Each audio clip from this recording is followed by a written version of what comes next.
Hello friends, स्वागत है आप सभी का एजी क्लासेस पे। तो दोस्तों, उम्मीद है आप सभी अपने तैयारी में लगे हुए होंगे। तो चलिए सब फर्स्ट सेमेस्टर की हम लोग बात करते हैं। सबसे पहले हम लोग बात करेंगे शिक्षण अधिगम के सिद्धांत, जो आपका 50 नंबर का पेपर होने वाला है।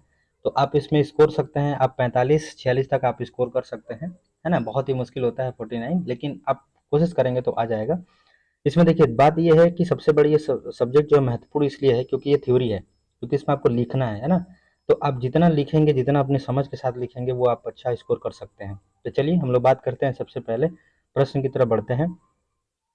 इस चैप्टर में जब हम बात करेंगे शिक्षण के बारे में, तो याद रखिए कि जो प्रश्न बनेगा आपका शिक्षण से बनने वाला है। और ये प्रश्न हर लगभग साल में देखने को मिलता है, क्योंकि इसमें जितने भी प्रश्न हैं सब हम प्रीवियस ईयर्स को भी शामिल किए हैं। तो चलिए सबसे पहले हम लोग बात करते हैं, शिक्षण को परिभाषित कीजिए। तो उत्तर देखिए, शिक्षण जो है सामाजिक प्रक्रिया है। इस पर प्रत्येक देश की शासन प्रणाली, सामाजिक दर्शन, सामाजिक परिस्थितियां तथा मूल्य आदि का प्रभाव पड़ता है। जिस देश में जैसी शासन प्रणाली या सामाजिक या दार्शनिक परिस्थितियां होंगी, वहां इस प्रकार की शिक्षण प्रक्रिया होंगी। शिक्षण शब्द अंग्रेजी के टीचिंग शब्द से जो होता है, उसका हिंदी रूपांतरण है। शिक्षण से अभिप्राय सीखना है। मतलब सीधा सीधा अगर हम बात करें, शिक्षण का अर्थ ही होता है क्या? सीखना। इस चीज को देखिएगा, शिक्षण का अर्थ क्या होता है? सीखना। शिक्षण अधिगम पृथक पृथक प्रक्रियाएं नहीं है। शिक्षक के, यहाँ देखिए थोड़ा सा गड़बड़ हो गया, शिक्षण होगा। शिक्षण के अंगों में शिक्षक, शिक्षार्थी और पाठ्यक्रम, यानी तीनों चीज शामिल होते हैं। क्या क्या होता है? एक तो शिक्षक होता है, दूसरा शिक्षार्थी होता है, और तीसरा आपका पाठ्यक्रम होता है। ये तीनों चीज इस शिक्षण में शामिल किया जाता है। व्यक्ति जन्म से लेकर मृत्यु तक कुछ न कुछ सीखता रहता है। जब तक वह किसी भी उद्दीपक अर्थात व्यक्ति, वस्तु, स्थान या वातावरण के संपर्क में आता है, उसे वह सीखता रहता है। आप लोग भी देखे होंगे, जब छोटा सा बच्चा जब जन्म लेता है, तो वहाँ पे बहुत सारी ऐसी चीजें होती है जो अपने वातावरण से क्या होता है, अपने आप क्या कर देता है, सीख लेता है। और कुछ जब स्कूल कॉलेज में जब जाता है, तब अपने व्यवहार में क्या करता है, परिवर्तन लाता है, वो भी सीखने की वजह से। तो इसका परिणाम ये होता है कि परिणाम स्वरूप अपने व्यवहार में परिवर्तन होता रहता है। उसके व्यवहार में परिपक्वता आ जाती है, और उसका व्यवहार समाज द्वारा जो वांछनीय व्यवहार है उसमें बदल जाता है। इसका मतलब जो समाज जिस व्यवहार को अपनाना चाहता है, या जिस समाज को समाज में रहने लायक मानता है, उस चीज को क्या करता है, बालक धीरे धीरे अपनाना शुरू कर देता है। चलिए आगे हम लोग बढ़ते हैं दूसरे प्रश्न पे। लिखा है कि शिक्षण और प्रशिक्षण में अंतर बताइए। सबसे पहले अगर हम बात करें, शिक्षण क्या होता है, ठीक है, यानी टीचिंग क्या होती है और ट्रेनिंग क्या होती है, दोनों में अंतर होता है। तो देखिए, शिक्षण एक व्यापक संप्रत्यय है। शिक्षण का उद्देश्य ज्ञानात्मक, भावनात्मक और क्रियात्मक तीनों पक्ष से संबंधित होता है। शिक्षण का जो क्षेत्र होता है व्यापक होता है, यानी बड़ा क्षेत्र होता है।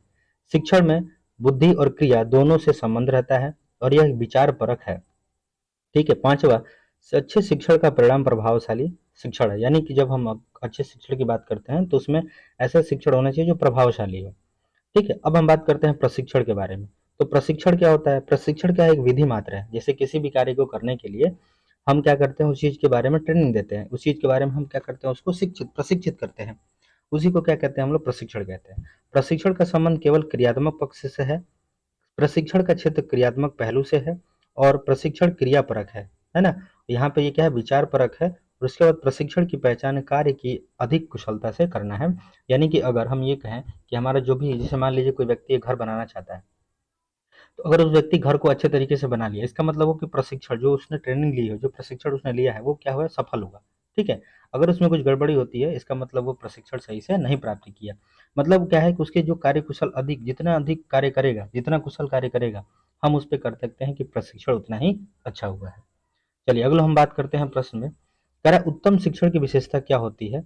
देखिए, शिक्षण वह साधन है जिसके माध्यम से बालक का विकास किस प्रकार किया जाता है कि बालक में परिस्थितियों से लड़ने, वातावरण में समायोजित होने की क्षमता आ जाए। अब शिक्षण का काम ही क्या होता है कि बच्चे के अंदर ऐसी चीजें विकसित कर देना, जिससे वो क्या करे, हर परिस्थिति में अपने आप को डाल सके, अपने वातावरण के तरफ क्या करे। जो क्रिया अपने लक्ष्यों को जितनी ही सरल एवं अच्छे ढंग से प्राप्त हो जाती है, उसे उतनी ही उत्तम मानी जाती है। यानी हम कह सकते हैं कि जो भी हम काम करते हैं, अगर अपने लक्ष्य को सही तरीके से, अच्छे ढंग से और सरल तरीके से अगर हम उसको प्राप्त कर लेते हैं, तो हम कहते हैं कि ये क्रिया जो है हमारे लिए क्या है? उत्तम है। शिक्षण एक साधन अथवा क्रिया है, इसके इसलिए इसके भी अच्छे और बुराई अपने लक्ष्य की प्राप्ति और अप्राप्य में सम्मिलित होती है। ठीक है। अब तो प्रश्न सामने आता है कि वह कौन सी विशेषताएं हैं जिसके आधार पर शिक्षक को उत्तम कहा जाता है, मतलब शिक्षण को, यहाँ पर शिक्षण को उत्तम कहा जाता है। मतलब हम ऐसी क्या-क्या कैटेगरी को शामिल करेंगे, किन-किन की चीज़ों को हम रखेंगे एक साथ, ताकि हम कह सकते हैं कि हमारा शिक्षण जो है वो उत्तम किस्म का है। सबसे पहले जो शिक्षण हो सुनियोजित होना चाहिए। इसका मतलब ये है कि जब भी हम शिक्षण की प्रक्रिया जब शुरू करेंगे तो एक नियोजन के साथ सुनियोजित होनी चाहिए। ये नहीं कि आज कुछ और पढ़ें, फिर कल कुछ और पढ़ें, टॉपिक दोनों का अलग-अलग हो जाए, है ना? तो बच्चे क्या होंगे, इसमें कन्फ्यूज़न होगा। इसीलिए सुनियोजित होना चाहिए, पहले से उसको नियोजित करना चाहिए। दूसरा, शिक्षण जो होना चाहिए सुझावात्मक होना चाहिए, ठीक है? तीसरा जो है कि शिक्षण दया और सहानुभूतिपूर्ण होना चाहिए। शिक्षण अच्छा जो शिक्षण होता है वो प्रेरणादायक होता है। अच्छे शिक्षण में व्यक्तिगत भिन्नताओं को ध्यान में भी रखा जाता है। शिक्षण जो होता है प्रजातंत्र होता है। उसके बाद शिक्षण प्रगतिशील होना चाहिए। शिक्षण निर्देशनात्मक होना चाहिए और शिक्षण निदानात्मक और उपचारात्मक होना चाहिए। ये सारी चीज़ें जो अगर शिक्षण में शामिल की जाती है तो हम कह सकते हैं कि शिक्षण जो है हमारा उत्तम है। आगे बढ़ते हैं प्रश्न पे। प्रश्न कह रहा है कि शिक्षण में उपचारात्मक और निदानात्मक शिक्षण को स्पष्ट कीजिए, ये क्या होते हैं? तो जब हम पहले ही बात करते हैं शिक्षण निदानात्मक शिक्षण की, तो यदि कोई छात्र लगातार किसी विषय में फेल होता है या पढ़ने में कमजोर होता है तो छात्र की असफलता की जानकारी प्राप्त करना ही क्या कहलाता है? निदान कहलाता है। इसका मतलब ये हुआ कि जब हम बार बार देखते हैं कि बालक फेल हो रहा है, किसी न किसी कारण क्या हो रहा है, पढ़ाई में मन नहीं लगा रहा है, कमजोर होता जा रहा है, तो हम उसको क्या करते हैं, जब उसकी कठिनाइयों को, उसकी प्रॉब्लम को, उसके जो भी दिक्कतें हैं, उसको हम क्या करते हैं, जब आइडेंटिफ़ाई कर देते हैं, है ना? उसको प्राप्त कर लेते हैं, तो हमारा क्या कहलाता है, वो निदान कहलाता है। शैक्षिक निदान से तात्पर्य उस प्रक्रिया से है, जिसकी सहायता से हम व्यक्तिगत छात्रों की कठिनाइयों और योग्यताओं को अनुमान लगाते हैं। इसका उद्देश्य है कि सीखने में काम से कम कठिनाइयाँ हो, यानी कि कम से कम कठिनाइयाँ हो यहाँ पे। इसका मतलब ये हुआ कि जब हम ये अनुमान लगा दें, तो बालक को देखेंगे कि कम से कम कठिनाई हो, ताकि वो अपने जो भी सीख रहा है, उसमें कोई कठिनाई ना हो या कम हो। अगला है उपचारात्मक शिक्षण क्या कहलाता है? उपचारात्मक शिक्षण में कमजोर शिक्षार्थियों के लिए शिक्षण अधिगम दोष प्रभाव को दूर करने की प्रक्रिया उपचारात्मक शिक्षण कहलाती है। इसमें क्या होता है कि शिक्षण या अधिगम की कठिनाइयाँ या त्रुटियों के कारण बच्चे कक्षा में पीछे रह जाते हैं। उपचारात्मक शिक्षण द्वारा उपयुक्त शिक्षण विधि का चयन करके उनकी कठिनाइयों को दूर करने का प्रयास किया जाता है। इसमें जो भी प्रॉब्लम्स होगी उसको क्या किया जाएगा, दूर करने की कोशिश की जाएगी, दूर करके उसको फिर से बच्चे को तैयार किया जाएगा, वो हमारा कहलाता है उपचारात्मक। इसमें क्या किया जाता है, पहले दोषों को उजागर किया जाता है, यानी दोष को पहले देखा जाता है क्या क्या कठिनाइयाँ आ रही हैं। इसमें क्या किया जाता है, दूर करने का जो प्रयास किया जाता है उसी को हम लोग उपचारात्मक कहते हैं। उम्मीद है समझ में आ रहा होगा। दोस्तों ये देखिए, प्रीवियस ईयर के जितने भी प्रश्न हैं, सारे प्रीवियस ईयर्स में पूछे गए हैं, इसीलिए ये प्रश्न शामिल किया गया है। चलिए हम लोग आगे बढ़ते हैं अगले प्रश्न पे। प्रश्न ये कहता है कि ब्लूम द्वारा संपादित जो शिक्षण है उसके उद्देश्य बताइए, यानी कि क्या उनके उद्देश्य रहे थे। सबसे पहले हम बात करते हैं कि ब्लूम द्वारा जो संपादित शिक्षण के उद्देश्य ब्लूम के वर्गीकरण शिक्षणों की सीखने और मूल्यांकन के तरीकों पर चर्चा और आदान प्रदान करने के लिए एक आम भाषा प्रदान करने के लिए विकसित किया गया था। परिणाम ये वर्गीकरण से प्राप्त किया जा सकता है, हालांकि इसका प्रयोग भिन्नात्मक संज्ञानात्मक स्तर पर सीखने का आकलन करने के लिए सबसे अधिक किया जाता है। सबसे पहले इसको तीन भागों में उन्होंने विभक्त किया था। पहला ज्ञानात्मक पक्ष के उद्देश्य, भावात्मक पक्ष के उद्देश्य या मनोक्रियात्मक पक्ष के उद्देश्य। चलिए आगे हम लोग बढ़ते हैं अगले प्रश्न पे। लिखा है खेल विधि। खेल विधि की आवश्यकता और महत्व प्रकाश डालिए। सबसे पहले हम बात करते हैं खेल विधि, ये कि होता क्या है। खेल विधि का मतलब ये होता है कि जैसे बालक को कोई चीज़ सिखानी है, तो हम क्या करते हैं, उसको किसी न किसी माध्यम से, खेल के माध्यम से उस बच्चे को क्या करते हैं, सिखाते हैं, ताकि उस बच्चे जो बच्चा है वो अपने खेल के माध्यम से उस चीज़ को बहुत आसानी से सीख सके। सबसे पहले बात करते हैं कि खेल विधि प्राथमिक स्तर के क्षण में खेल विधि को सर्वश्रेष्ठ विधि माना जाता है, क्योंकि यह परंपरागत शिक्षण से भिन्न होता है, जिससे बालकों में अधिगम के लिए अधिक रुचि होती है। साथ ही प्राथमिक स्तर पर गणित शिक्षण के लिए यह भी खेल विधि सबसे महत्वपूर्ण माना जाता है। दूसरा क्या है कि बच्चों को खेल खेल में आसानी से सिखाया जाता है। खेल खेल से प्राप्त अधिगम अधिक अस्थायी माना जाता है। अच्छा का एकमात्र उद्देश्य, यानी कि जो ये होता है, इसका उद्देश्य क्या होता है, बालक का सर्वांगीण विकास होता है। ये अस्थायी होगा, यहाँ पे अस्थायी हो गया है, ठीक है, तो इसको थोड़ा ध्यान दीजिएगा, ये अस्थायी होगा। अगला है कि इसके द्वारा प्रत्येक बात की शिक्षा देना संभव नहीं है, परंतु यह निश्चित है कि खेलों में बालकों की अधिक रुचि होने के कारण उन्हें खेल द्वारा व्यवहारिक जीवन में सफल शिक्षा दी जा सकती है। ठीक है। अगला है कि भाषा शिक्षण के लिए यह उपयोगी बनाया जा सकता है। रचना, व्याकरण आदि सभी की शिक्षा प्राथमिक, माध्यमिक तथा उच्च कक्षाओं में सफलतापूर्वक दी जा सकती है। इसका मतलब यह है कि खेल विधि का प्रयोग हमें करना चाहिए ताकि बच्चों को आसानी से उसको हम अस्थाई ऐसी शिक्षा दे दें जिससे वो बच्चा क्या करे, अपने सीखने को, गति को और तेज कर सके। चलिए आगे बढ़ते हैं हम लोग प्रश्न पे। अगला प्रश्न है कि विधि और प्रविधि में अंतर बताइए। तो विधि का जो है अपना व्यापक रूप होता है, यानी बड़ा क्षेत्र होता है। विधि का स्वतंत्र अस्तित्व होता है। विधि एक सामंजस्य रचना होती है। फिर चौथा है कि राय के शिक्षण में सामान्यतः एक बार में एक ही विधि का प्रयोग किया जाता है। अगला जब प्रविधि की बात करते हैं तो प्रविधि विधि प्रयोग होने वाला अंश है, यानी कि विधि के अंतर्गत प्रयोग होने वाला क्या है, अंश है। प्रविधि जो है वो विधि पर क्या करता है, निर्भर रहता है। प्रविधि जो है विधि की संरचना पर निर्भर करता है। शिक्षण में आवश्यकता अनुसार कई प्रविधियां का प्रयोग किया जा सकता है, लेकिन शिक्षण में विधि का एक ही प्रयोग किया जा सकता है। इसमें आप अंतर जरूर याद रखिएगा। चलिए आगे हम लोग बढ़ते हैं अगले प्रश्न पे। प्रश्न है, कह रहा है कि सहगामी शिक्षण का उद्देश्य बताइए क्या होता है। सबसे पहले हम बात करते हैं सहगामी शिक्षण के माध्यम से छात्र एवं शिक्षक दोनों को क्रियाशील बनाना आसान होता है। ठीक है, एक्टिव करना आसान होता है। दूसरा है कि विषय वस्तु की प्रस्तुति को बोधगम्य और सरल बनाना है। तीसरा है छात्रों को अस्थायी ज्ञान प्रदान करना। चौथा है छात्रों के बहुमुखी विकास को सुनिश्चित करना। पांचवा, छात्रों में सृजनात्मक अर्पिता, जिज्ञासा, मनन के विकास को सुनिश्चित करना है। छठा है छात्रों के अंतर्निहित शक्तियों का विकास करना। सातवां है छात्रों की आवश्यकतानुसार कक्षा अभ्यास का निर्धारण करना।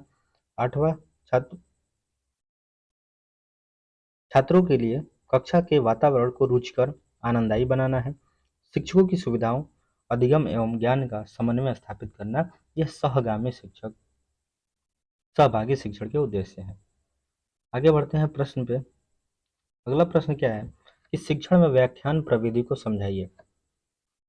सबसे पहले जब हम बात करेंगे किसी भी विषय वस्तु का गहन ढंग से विश्लेषण करना व्याख्यान विधि कहलाता है। इस प्रविधि का प्रयोग जटिल विधाओं को समझने तथा सरल करने के लिए किया जाता है। व्याख्यान प्रविधि के प्रमुख कारक क्या हैं?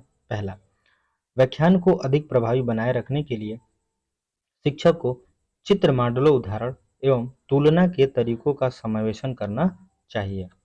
अगला है कि व्याख्यान सरल एवं स्पष्ट भाषा में होनी चाहिए। फिर है व्याख्यान से पहले उद्देश्य का निश्चय करना होना चाहिए। व्याख्यान स्तराकुल, यहाँ पे स्तराकुल होना चाहिए, स्तराकुल होना चाहिए यानी स्तर के हिसाब से होना चाहिए। व्याख्यान देने के बाद शिक्षण रुचिकर प्रश्न पूछकर ज्ञात करे कि सीखने की क्रिया हो रही है अथवा नहीं। इससे हम पता कर सकते हैं कि जो भी क्रिया हो रही है उसमें सीखा जा रहा है कि नहीं हो रहा है, इस पे हम प्रश्न पूछ के कर सकते हैं। अगला प्रश्न है, कह रहा है कि बहुक्षेत्रीय शिक्षण का क्या अभिप्राय है। तो इस विधि में एक ही कक्षा में, देखिए, एक से ज्यादा कक्षा के बच्चों, ताकि अलग अलग स्तर के बच्चे आते हैं, ऐसे में बच्चों के साथ सीखने सिखाने की प्रक्रिया बहुत चुनौतीपूर्ण हो जाती है। इस प्रक्रिया में हमने बैठक व्यवस्था इस प्रकार रखी है कि लगभग एक स्तर के बच्चे एक साथ बैठकर सीख सकते हैं। उसी को हम लोग क्या कहते हैं, बहुक्षेत्रीय शिक्षण कहते हैं। ठीक है, सीधा सा बात है कि एक ही कक्षा में कई अलग अलग क्षेत्र के लोगों, यानी कि अलग अलग क्लास के बच्चों को एक साथ बैठा दिया जाए तो उसमें क्या होती है, बहुत हमारे लिए चुनौतीपूर्ण हो जाती है, किसी भी शिक्षक के लिए चुनौतीपूर्ण हो जाती है। अगला प्रश्न ये कहता है कि शिक्षण में नियोजन के सिद्धांत से आप क्या समझते हैं। सबसे पहले हम बात करेंगे शिक्षण में नियोजन। तो देखिए, एक प्रभावी शिक्षक का शिक्षण कक्षा कक्ष में प्रवेश करने और शिक्षण करने से पूर्व प्रारंभ हो जाता है। इसका मतलब जब भी शिक्षण कार्य प्रारंभ जैसे ही एंटर करता है शिक्षक विद्यालय में, सॉरी क्लास में, तब से उसका जो शिक्षण का प्रक्रिया शुरू हो जाती है। प्रभावशाली शिक्षण एक नियोजित क्रियाकलाप है। शिक्षण शिक्षण अनुदेश की विषय वस्तु का नियोजन करता है। शिक्षण सहायक सामग्री का चयन करता है। अधिगम क्रियाकलापों का रूपांकन करता है। नियोजन एक चक्रीय प्रक्रिया होनी चाहिए जिससे में अधिगम प्रतिफलों का निर्णय और शिक्षक एवं मूल्यांकन की रणनीतियां सम्मिलित हो। इसमें और कक्षा स्तर पर नियोजन शामिल है। नियोजन सभी शिक्षार्थियों को अपना सर्वोच्च स्थापित करने का अवसर प्रदान करे, तब हम जा कह सकते हैं कि शिक्षण में नियोजन क्या है, ये सिद्धांत बताता है नियोजन का। अगला प्रश्न है, अगला प्रश्न ये है कि शिक्षण सिद्धांतों की आवश्यकता स्पष्ट कीजिए। देखिए, अधिगम के लिए समुचित परिस्थितियां उत्पन्न करने के लिए शिक्षण सिद्धांत आवश्यक है। दूसरा, शिक्षण सिद्धांतों के द्वारा शिक्षण प्रक्रिया में युक्त, आश्रित एवं स्वतंत्र चरों की जानकारी, शिक्षण के ज्ञान तथा नियंत्रण में वृद्धि होती है। तीसरा, शिक्षण सिद्धांतों द्वारा शिक्षक के ज्ञान, पूर्ण कथन और नियंत्रण में वृद्धि होती है। चौथा, ये वर्तमान ज्ञान को संगठित करते हैं। पांचवा, ये शिक्षकों की विभिन्न अवधारणाओं के विषय में ज्ञान प्रदान करते हैं। छठा, शिक्षण सिद्धांतों के माध्यम से शिक्षक को एक स्वतंत्र तथा अपरिहार्य विषय बनाया जा सकता है। अगला प्रश्न है कि शिक्षण मूलभूत सिद्धांतों कौन कौन से हैं। चलिए बात करते हैं। सबसे पहले प्रेरणा का सिद्धांत, रुचि का सिद्धांत, जीवन से संबंधित स्थापना का सिद्धांत, निश्चित उद्देश्यों का सिद्धांत, चयन का सिद्धांत, नियोजन का सिद्धांत, व्यक्तिक भिन्नता का सिद्धांत, लोकतांत्रिक व्यवहार का सिद्धांत, विभाजन का सिद्धांत, आवृत्ति का सिद्धांत, निर्माण एवं मनोरंजन का सिद्धांत, पाठ्यक्रम एवं चयन का सिद्धांत और मनोवैज्ञानिकता का सिद्धांत, ये हमारे शिक्षण मूलभूत सिद्धांत हैं। आगे बढ़ते हैं। प्रश्न नंबर, शिक्षण कौशलों की अवधारणा को स्पष्ट कीजिए। एक शिक्षक कक्षा में जाता है और शिक्षण कार्य करता है, इस प्रकार व्यवहार करता है कि वह शिक्षक का व्यवहार ही शिक्षण कौशल कहलाता है। यानी कि जो भी व्यवहार शिक्षक के द्वारा किया जाता है उसी को हम लोग शिक्षण कौशल कहते हैं। कौशल समान व्यवहारों का समूह है तथा विभिन्न शिक्षण कौशल मिलकर एक शिक्षण प्रक्रिया का निर्माण करते हैं। अर्थात शिक्षण कई कौशलों को मिलकर बना है। शिक्षण कौशल ही किसी शिक्षक के उत्तम शिक्षण अनुप्रयुक्त शिक्षक का निर्माण करते हैं। इसके माध्यम से ही अधिगम की प्रक्रिया प्रभावित होगी। जब किसी शिक्षा को प्रशिक्षण प्रदान किया जाता है, अर्थात जब छात्र अध्यापक को प्रशिक्षण यानी ट्रेनिंग के समय उसमें अनेक प्रकार के कौशलों का विकास करके उसके व्यवहार में परिवर्तन किया जाता है, जिससे उसके द्वारा कक्ष में अध्ययन के समय किसी भी प्रकार की कठिनाइयों का सामना न हो, ये हमारा कहलाता है शिक्षण कौशल। चलिए आगे बढ़ते हैं। करेक्ट शिक्षण के दो सूत्रों के बारे में बात कीजिए तो बहुत सारे सूत्र हैं। देखिए, पहला है सरल से कठिन की ओर, ज्ञात से अज्ञात, स्थूल से सूक्ष्म की ओर, पूर्ण से अंश की ओर, यहाँ पूर्ण होगा, ठीक है। फिर अनिश्चित से निश्चित की ओर, प्रत्यक्ष से अप्रत्यक्ष की ओर, विशिष्ट से सामान्य की ओर या उदाहरण के सिद्धांत की ओर, विश्लेषण से संश्लेषण की ओर और प्रकृति का अनुसरण। अगला प्रश्न हम लोग बढ़ते हैं। कह रहा है कि संप्रेषण के प्रमुख घटक कौन कौन से हैं। तो सबसे पहले बात करते हैं छात्र की। तो वर्तमान में जो शिक्षक है बाल केंद्रित है, इसमें छात्र प्रमुख है। छात्रों की आय, मूल आवश्यकताएं, बौद्धिक स्तर, मनोभाव शिक्षण संप्रेषण को प्रभावित करते हैं। संप्रेषण में शिक्षण की भूमिका महत्वपूर्ण है। शिक्षकों की का छात्रों के प्रति व्यवहार, उसका विषय पर स्वामित्व, निष्पक्षता, चरित्र, उसकी योग्यता आदि का छाप बालक पर पड़ती है। अगला है शिक्षण का उद्देश्य की जानकारी। शिक्षक को शिक्षण एवं से संबंधित शिक्षक के उद्देश्यों की जानकारी होनी चाहिए ताकि अपेक्षित शिक्षण उद्देश्यों के प्राप्त हेतु वह पर्याप्त साधन एवं सुविधाएं जुटा सके। विषय वस्तु का चयन। शिक्षार्थियों के लिए विषय वस्तु यहाँ पे माफ करिएगा, सरल एवं क्रमबद्ध तरीके से प्रस्तुत होना चाहिए। इससे सीखने का वातावरण सृजित होता है तथा आगे बढ़ने की प्रेरणा मिलती है। पाठ्य योजना का निर्माण। पाठ्य योजना का शिक्षण संप्रेषण के उद्देश्य समाहित होते हैं, अतः प्रभावकारी शिक्षण के लिए शिक्षण संप्रेषण में सुव्यवस्थित पाठ्य योजना का निर्माण कर लेना चाहिए। ये रहा संप्रेषण। संप्रेषण जब हम बात करेंगे अभी अगले प्रश्न पे, देखिए कि संप्रेषण का क्या मतलब होता है, उसका अर्थ बताइए और परिभाषा। तो सामान्यतः हम देखा जाता है कि संदेशों एवं विचारों का आदान प्रदान को हम पारस्परिक संप्रेषण कहते हैं। संप्रेषण का वास्तविक अर्थ है एक व्यक्ति द्वारा दूसरे व्यक्ति की सूचनाओं एवं संदेशों को भेजने तथा प्राप्तकर्ता द्वारा ठीक और सही अर्थ में समझना। जिस रूप और अर्थ में संप्रेषण चाहता है, संप्रेषण को आंग्ल भाषा में कम्युनिकेशन कहा जाता है। इस आंग्ल भारतीय शब्द का निर्माण लैटिन भाषा के कम्युनी से हुआ है। इसका अभिप्राय विचारों और भावनाओं और सूचनाओं का आदान प्रदान से होता है। इसका मतलब ये सीधा सीधा कम्युनिकेशन के बारे में बात कर रहा है। तो कम्युनिकेशन दो व्यक्तियों के बीच में होता है, जो एक व्यक्ति सेंडर होता है, क्या होता है, रिसीवर होता है। इसमें हम बात करते हैं। दोस्तों उम्मीद है आपको समझ में आया होगा। तो हमारे चैनल को लाइक कीजिए, शेयर कीजिए और सब्सक्राइब कीजिए हमारे चैनल को। फिर मिलते हैं आपको अगली वीडियो में, तब तक के लिए धन्यवाद।